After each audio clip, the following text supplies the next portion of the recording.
Meet our guide, Freddie Johnson, Jockeys are in different positions. a third-generation employee at Buffalo Trace Distillery. His grandfather worked here, his father worked here, and now he works here. Trust me when I tell you, this guy knows bourbon. And today, he's agreed to teach us a thing or two about the art of tasting. Got it? Yes, sir.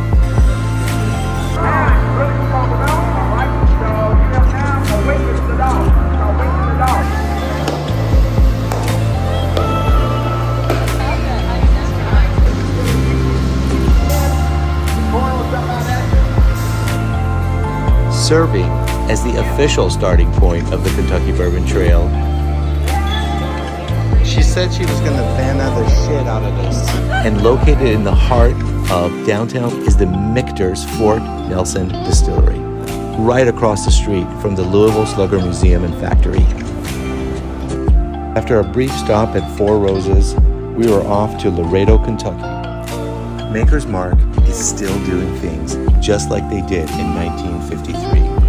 From the old letterpress to the way they hand rotate every barrel and hand dipped every bottle. By the name Spirit of the Maker.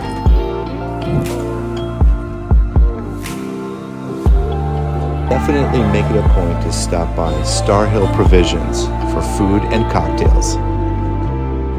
And to wrap things up with a bourbon cherry on top, we visited Churchill Downs for a very unique behind-the-scenes tour.